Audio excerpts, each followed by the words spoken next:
Monsieur le Président de la République, Monsieur le Ministre de la Ville, de la Jeunesse et des Sports, Monsieur le député, Monsieur le Premier adjoint, vous tous, chers chefs, cheftaines, responsables, chers amis du scoutisme, chers rovers et rangers, scouts et guides venus de toute l'Europe et de plus loin, je dois vous dire que je suis assez émue, peut-être même impressionnée, par votre présence à tous. La visite spontanée du ministre de la Jeunesse et du Président venu vous rencontrer rajoute évidemment à l'émotion. On vous attendait depuis si longtemps.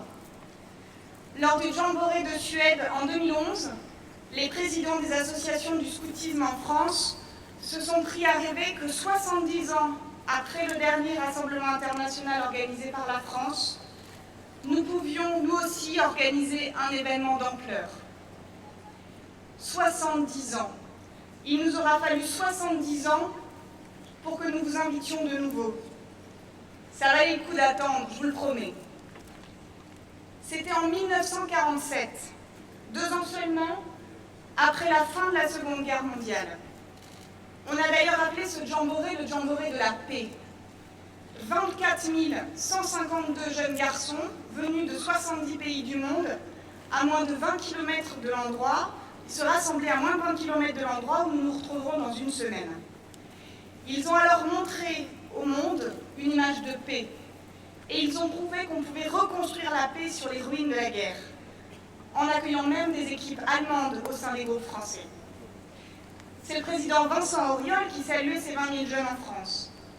Après lui, Monsieur le Président, vous êtes donc le deuxième à avoir le privilège de venir souhaiter la bienvenue à nos frères et sœurs du monde entier. Merci à vous de m'accompagner dans cette tâche.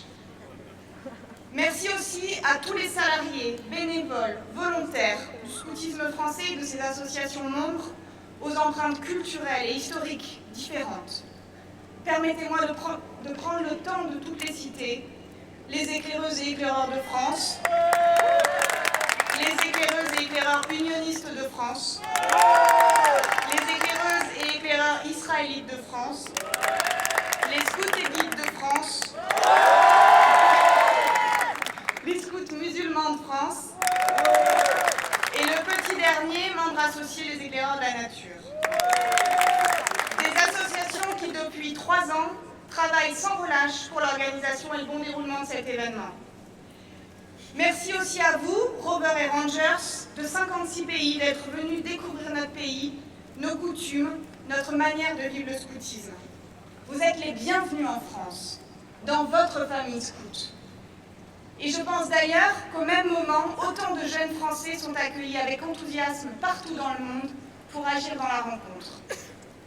Nous sommes ici rassemblés à Paris et en ce moment, 6 autres villes, Amiens, Bordeaux, Lyon, Montpellier, Rennes et Strasbourg, accueillent tous les autres rovers et rangers qui partiront ensuite, comme vous ici présents, à la découverte de notre pays. Nous nous retrouverons dans une semaine à Janville. Je ne sais pas si vous vous rappelez du soir de votre promesse ou de votre premier week-end scout. Ce moment qui sent le feu de bois, qui a le goût de l'aventure et la chaleur immense de la confiance et de l'amitié. Pourtant, on ne mesure pas à cet instant que l'on entre dans une famille de 50 millions de scouts et de guides de par le monde. On n'imagine pas que 50 millions de scouts et de guides vivent en équipe, plantent leurs tentes, montent des projets, grandissent, jouent, vivent de grandes aventures, comme nous. On n'imagine pas qu'à l'instant précis où on prononce sa promesse, ailleurs en Europe, ailleurs dans le monde, d'autres louveteaux, d'autres louvettes promettent eux aussi de servir leur Dieu et son pays, d'aider son prochain et de respecter sa loi scout.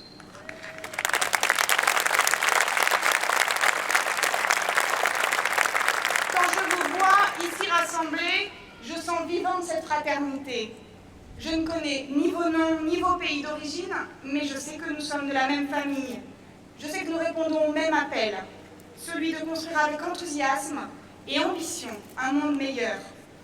Je sais que nous croyons aux mêmes valeurs, que l'autre, quel qu'il soit et d'où qu'il vienne, est une richesse et non pas une menace, que la diversité des gens, des origines, des religions est une extraordinaire force, que la tâche ne nous fait pas peur, que nous ne rechignons pas face à l'effort, que lorsque nous voyons la montagne, nous sommes prêts à la gravir pour voir le lever de soleil de l'autre côté, que nous voulons prendre notre part pour construire le monde fraternel que nous attendons de nos vœux.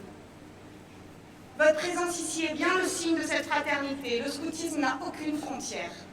Et ces 50 millions de garçons et de filles qui partent comme vous aujourd'hui à la rencontre des autres, ce sont 50 millions de jeunes qui, dès à présent et demain, aideront les peuples à mieux se comprendre et à vivre ensemble.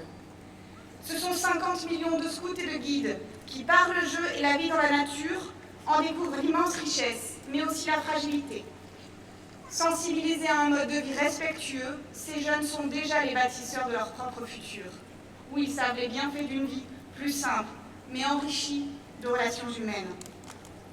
En Europe, ici en particulier, ce sont plus de 2 millions de scouts et de guides qui s'engagent, croient sans peur en une Europe fraternelle, une Europe diverse mais unie, où il y a de la place pour chacun et une place pour tous.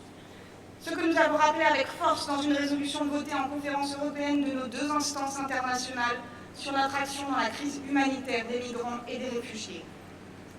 En soutenant l'éducation non formelle, Monsieur le Président, vous soutenez une éducation de la confiance, de l'engagement et du service, un moyen d'offrir aux jeunes un idéal, un moyen de leur permettre de réaliser leurs rêves. Nous sommes convaincus que c'est par l'éducation que l'on répond au désespoir et qu'on offre un avenir. J'ai confiance en vous, j'ai confiance en eux, Monsieur le Président, et tous les chefs d'État de par le monde peuvent avoir confiance. Je vous sais prêt à servir, et plus encore, à agir. Nous savons, Monsieur le Président, que vous accordez de l'importance à la jeunesse. Vous pouvez compter sur le scoutisme. Dans un monde en mutation constante et rapide, qui fait parfois naître des crises environnementales, sociales, économiques, et plus encore celle du lien social, qui est sûrement la plus inquiétante, nous n'avons d'autre solution que d'agir. Et vous, Rovers et Rangers, en vivant le scoutisme et la rencontre internationale, comme vous allez les vivre les prochains jours, vous êtes les plus à même d'agir, de propager notre joie d'être ensemble, à construire un monde meilleur. La fraternité scout est en marche. Youth of Europe, stand up and be prepared.